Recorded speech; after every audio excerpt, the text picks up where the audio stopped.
This is Brent from Rerolling Ones, and we want to thank Warhammer Community team for sending us an advance copy of the new Season of War Thondia book. I'm going to tell you, this is the ultimate Age of Sigmar supplement book. Let's just open this up so you can get a look. I'm not going to spend really too much time about, there's definitely a lot of lore, there's a lot of nice photographs of armies. I want to call out one thing specifically, and that is some of this new artwork in this bestiary section. This is so fun. And if I had to say, for Broken Realms, I was kind of disappointed by the lack of art. You kind of had the 1-2 page spread, that was in some of the books. It was very awesome, like a battle scene.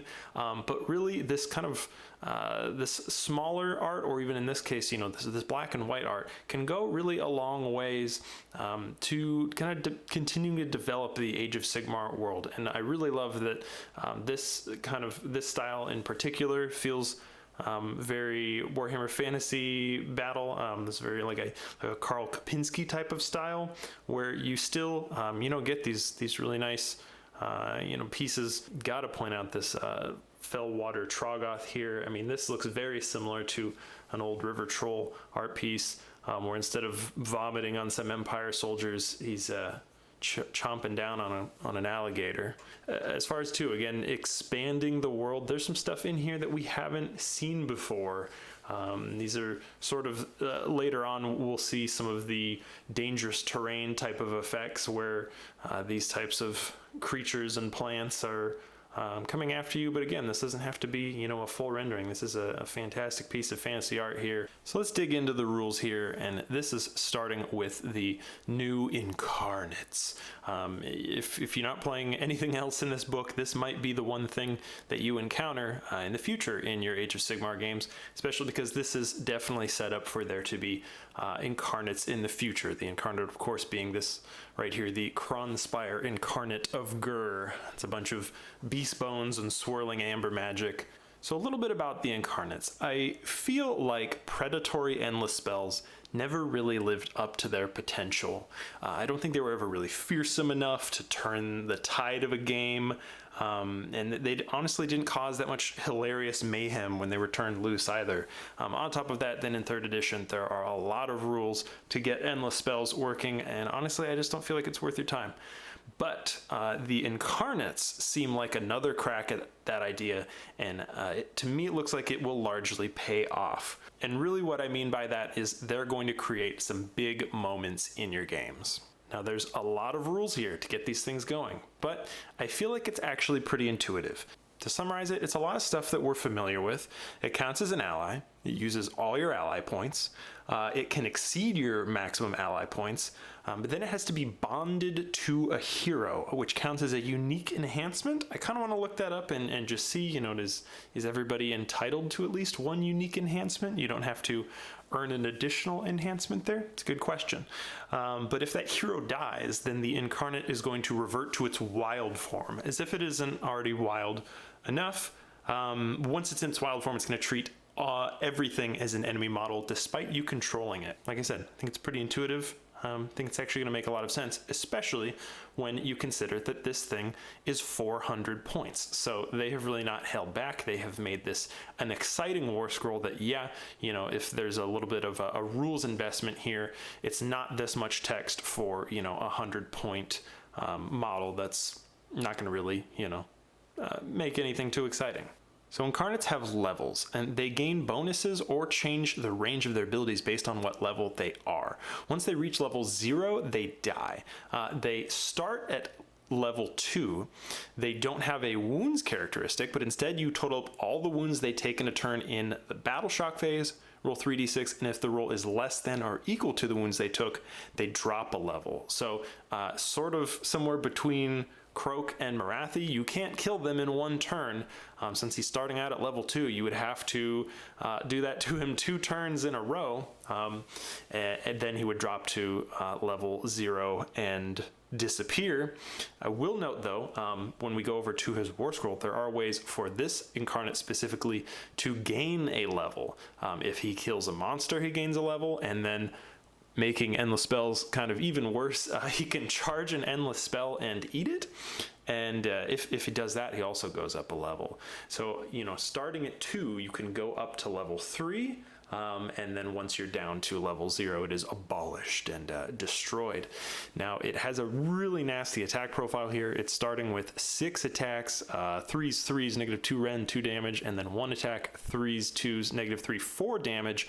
But you add your level to the number of attacks that this thing has. So if you get this all the way up to level 3, you are doing some serious damage. Like I said, the investment of rules, and honestly the investment of points too, you want this thing to be pretty significant. And I think that it's going to do a good job of that. Whether or not this is going to be something that is a strong competitive choice, I wouldn't be the right person to tell you that, but I do appreciate that they didn't hold back on the War Scroll. If this thing touches you, it's gonna hurt. The drawback to the Incarnate, that is, like I said, that wild form, if the hero dies, you treat everything as an enemy unit. You're still in control of the Incarnate, but if it can complete a charge, it has to. So if you're the only viable charge target, it's coming for you. We've got kind of the return of realm rules. This is something that we have seen in the General's Handbook 2021 as far as the spell and the command, but we also have the return of the Monstrous Denizens rule. And that was something that we used in our Ember Vault campaign, where we had the Lamassu running around that Jack then horribly slaughtered and made me sad. But anyway, these are rules. It's really easy to then just get kind of a wild monster running around in one of your games. They've done a couple rules like this, but for sure the Monstrous Denizens version is the simplest. And now there's also the option if you want that to be an Incarnate. That sounds terrifying. We of course have a mysterious terrain chart here for Thondia, and these are suitably silly, maybe a little too much. But I'm going to say that a strength of this book is that these rules are additive. There's a lot to choose from. Take what you want and build your games out of that. Options are always a good thing. So what I think is the most important thing about this book is that the idea of battle packs come to life. Honestly, it was kind of easy to miss this, especially if you didn't have the core book. And then, of course, there was a lot of questions about, is the GHB match play rules, are those being replaced? No, that is its own battle pack. And then this book introduces a new open play battle pack, a new Path to Glory battle pack, and a new match play battle pack. So you've got your core rules, then your battle pack is how you're going to play your games. So there's battle plans in here, there's deployment rules, and as far as just a pickup game of Age of Sigmar, this is a really strong open play battle pack. I really like this because for me, kind of the concept of open play and narrative and match has kind of been disappearing. It kind of didn't feel like it needed to be because it was almost like too many ways to play the game. So I really feel like they course corrected here. You're using points. Points are easy. That's why we like points. But from there, you are then just rolling a random map, victory, twist, and each player is rolling a ruse. In the past, when you sort of had open war cards, as much as I love those, it was always like the player with the least amount of models had the ruse. Like, no, everybody gets a ruse now. Everybody gets to have fun. There's universal deployment rules for this battle pack. So again, it's very simple. It's very easy, and you can take a look at the different types of deployments here, and then the victory tables. Now, these actually surprised me. They actually look pretty great. Arcane Prize in particular looks pretty good. They've sort of done lots of battle plans where somebody is going to, control an objective and like run away with it. They've really kind of made this easy in the sense that it's just whoever controls the objective then can also move it. But also the first time that it is controlled, you roll in this Arcane Prize table, and there's some funny stuff on there. At one point it just explodes. That's not as great, but over here, then there's one, add 1 to attacks characteristic of weapons used by models within 6 inches of the objective. The Gurish Realm Stone just makes everybody go ballistic. So as far as just setting up, a casual game, I actually feel like this is a very viable option where narrative Path to Glory, there's actually quite a bit involved in that. Match play, this is not going to include battle tactics or grand strategies or even just sort of more objective based play. So if you're looking for an alternative to that, I think this is just a great way to pick up and play a game. Now, here's what the narrative people have been waiting for. So we have the Thondia Path to Glory battle pack, and they previewed this on Warhammer Community. Like, the most important kind of question people have had from the core book is, what is an outpost? Well, now we have outposts, and to let you know what that is, so if you're using this battle pack, if you play a Path to Glory game using this battle pack and win, you then can create a Thondian outpost, which gives you access to Thondia veteran abilities that we're going to look at, prime monster abilities, so you can get like Thondian bred monsters that do additional things. There's some territories you can acquire as well. And then there's this new scouting expedition, which is absolutely my favorite. We're going to get to that. There's finally new Path to Glory battle plans. I got 6 here, so that's good. If you've just been playing the ones in the core book, I know there's been kind of a call for like, hey, can we get anything else for Path to Glory? Here you go. There's 2 special quests you can take in the Thondia battle pack. One is to earn an Incarnate. You know, that makes sense. But this one, this one earns you a Anvil of Apotheosis hero that you create. So when you take the quest, you determine how many destiny points, we'll get to that later, you want this hero to be. And that's going to increase the number of quest points you need to score to add this hero to your Path to Glory roster. But that is a very cool addition. I will absolutely be doing that. Thondia veteran abilities. Once again, once you have a Thondian outpost, when your units earn veteran abilities, you can choose from this table.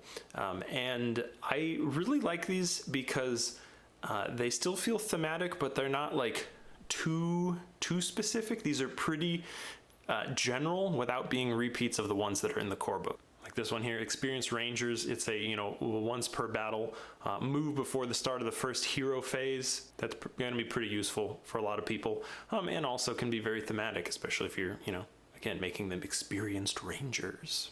Okay, prime monster abilities. This is pretty bananas, and I think I love it.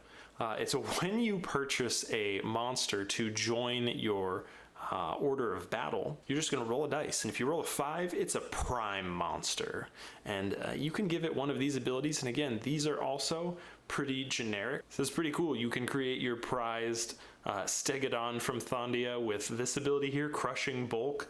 The unit can use this prime monster ability once per battle at the start of the movement phase if it is within 3 inches of any enemy units. Until the end of that phase, if this unit retreats, it can do so as if it could fly. In addition, after it finishes that retreat, roll a dice for each enemy unit that has any models it passed over. On a 4-up, they take D3 mortal wounds, so this thing just goes ballistic and climbs over everybody else, crushing them in the way. That is awesome. Now this is my favorite addition here.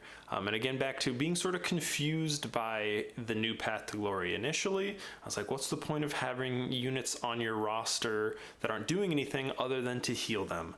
I don't know if this is the solution, but I'm absolutely going to do this every time. This is scouting expeditions, where you have to send a unit that did not take part in the previous Path to Glory battle. You roll a dice and you see where they go. And then sometimes you roll another dice to see what they fight. It is pretty much hilarious every time. I don't know if it is worth it, but absolutely, who cares? You should send 20 Noblars to do this and laugh when they somehow kill a Gargant. That is an actual thing that can happen. It's time to embark on a Thondian scouting mission with my 20 Noblars. Where are they going to go?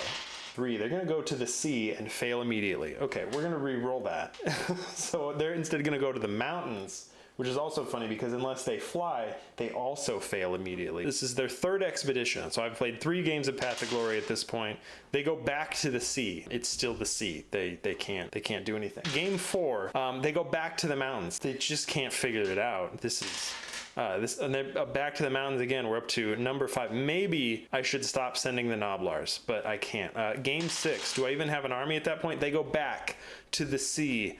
Game 7, they finally make it to the Wildwoods, and I get to roll another dice. And let's see what happens here. On a 2+, they have been able to map a route through the Wildwood, and they earn 1 renown point. Like, if this actually happened in Path to Glory, this would become my favorite unit. Now, the new Path to Glory battle plans, they went old school. 4 out of the 6 of these battle plans, the winner is determined by the number of points of enemy models you destroyed.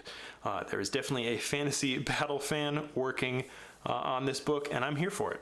I want to go ahead and I want to try this. You know, we've been doing objective play for so long, and I think there is the sense that that's going to create, you know, a better competitive game. I want to test that out a little bit. I want to see, you know, maybe we did have something good going on when you just killed each other for points. And now we get to something a lot of people are very excited for, the return of the Anvil of Apotheosis. Now I know it says that this is the GUR version. You know, it looks pretty general to me. They really just sort of updated the previous format, but the idea is the same. If you're unfamiliar, you're choosing how many destiny points you would like to spend on your hero. So a champion is 20, a conqueror is 40, and then you're going to see there are destiny point values that you're going to spend to build your hero. Now in Path to Glory, those are increments of 5, so don't think that it just has to be a 20 destiny point hero. This is just sort of I think just the 2 generic versions. And what they're also going to do here too is however many destiny points you cost, you multiply that by 10, and then that is how many pitched battle points you cost. Now let's go ahead and create a hero. Since this guy, I absolutely want to put you know, the parrot or the monkey on his shoulder. I want to convert this guy into an Anvil of Apotheosis Ogre Mawtribe's hero. So let's start with an ogre. That's going to make him 7 destiny points. Now I know he's armed with a sword, but for where I want to get to, I'm actually going to give him an axe. So that's 1 destiny point. He's also going to have a bow, which is going to be 2 more destiny points, so he's up to 10. The hand bow is going to represent his gun, and we're going to change the stats a little bit of it. And then, you know, it's an ogre sword. It's basically an axe, right? You get to choose an archetype, so we're going to make him a commander, and then there's 2 options here for a commander. You know, like if you were a wizard, there's multiple options for spells. If you're a priest, there's multiple prayers here. So I like, you know, that there's it seems to be more options than before, but we're going to make him a ferocious warlord. Once per battle, he can issue the forward to victory or all-out attack command without command point being spent. So great. He's a legendary pirate. He's inspiring to ogres around him. Now, of course, we have to give him the monkey or the parrot. I don't know. We're just going to give him the minor beast for another 6 destiny points. And it's just an extra attack profile as well as another wound on my wound characteristic. From here, we need to make this ogre's weapon a mighty weapon. We're going to bring his damage from 1 to 2 for 2 more destiny points. And we need to have him hit on a 3. So we're going to make him a weapon master with his big ogre sword. Now that gun currently is wounding on a 4, so we're going to put superior strength for 2 more destiny points on there. So now it's going to be wounding on a 3, and it's going to need some rend here. So let's give it a sharpened edge for 2 more destiny points. So now that gun is going to be hitting on a 4, wounding on a 3, and have a rend of 1, and it was already 2 damage from that bow profile. And I've got 1 destiny point left over to make it that even 25 for Path to Glory. So we're going to make him inspiring. So friendly units wholly within 12 inches can use his bravery characteristic instead of their own. Great, so he starts out at bravery 8. So gluttons and ire guts around him will get a little bit of a boost. Now the Summons to War Battle Pack. This is a narrative campaign that I think we're a little bit more familiar with since we've gone through Broken Realms, but I feel like this is done much better. But it's that same idea where it's giving you specific units that it wants you to use to tell this story across several battle plans. The difference here is that this book is not like you have to use 55 Cavalos Death Riders. No, this is probably stuff that is in your and your friends' collections, whether that's just the Dominion half of the Cruel Boys, there's Beasts of Chaos in here, there's Stormcast Eternals, and there are Bone Splitters. It's a much lower barrier of entry, and this is one of those campaigns where, you know, so you've got 2 players kind of using different armies, but the victor, you know, if one thing happens in one game, something else happens in another. And that could just be that, you know, here, if Brakagok or Desnorder were slain in Call of the Beast, they do not take part in this battle. You know, that's fine. Again, just having some connection to the game before it. Now there's 5 more battle plans in here, so again, lots of battle plans in this book, but this one in particular, Call of the Beast, this one is weird. You know, the designers know right here, the armies are competing to take down the monstrous denizens, not each other. So there's a rule in here where you actually can't attack the enemy unless you're attacking them with the monstrous denizens. So you're trying to slay the monster, and then when you're controlling the monster, you're trying to slay your opponent. But yeah, you're only scoring points, you know, it's like you're competing here rather than fighting against each other. And this is between a Cruel Boys army and a Bone Splitters army. So that, you know, just by itself, I think would be very fun. Now here is the new match play battle pack, Strife in Thondia. Now the catch here is that it is meant to be a matched play campaign. And here's what I love about this. So when we did our campaign, the Ember Vault, that was essentially a match play campaign. Yes, there was a story, but we were playing match play games. And then just in the end, we determined it's like, well, if you just won the most games, you were the winner. So here, you're supposed to play through all 5 games, and then there is a scoring sheet. Let me pull that up. Scoring sheet at the end. Did you win? Was the game a draw? How many battle tactics did you complete? Did you complete your grand strategy? And at the end, it's giving you a total score, and that's going to determine who won the campaign. So really, I feel like if anybody is interested in trying a campaign for the first time, this is actually the easiest way to do it, because you're just going to be, you know, playing a series of match play games, but you're also going to be taking, you know, a score for the end, and also be playing too. You know, it's like, oh, well, maybe if you're not going to win this game, well, in this case, every battle tactic that you earn, you know, is contributing to your final score. So you want to always be scoring, right? So again, this does not replace the General's Handbook 2021. Now this is very similar to General's Handbook 2021. It has a new core battalion to add an Incarnate. It has some new grand strategies that also involve the Incarnate. Really, you know, I would love for you to play with the Incarnate. See, there it is. And some battle tactics as well. Now the biggest thing here, again, I talked about the battle plans using kill points, essentially. I guess what I love about this is here there is really a mix, a variety of win conditions, but there's no objective markers. So again, you know, we are very used to this objective base competitive play, and that might be for a reason, but I'm very excited to try kind of a variety of victory conditions that are throughout these battle plans. So that is Season of War Thondia. What do you think?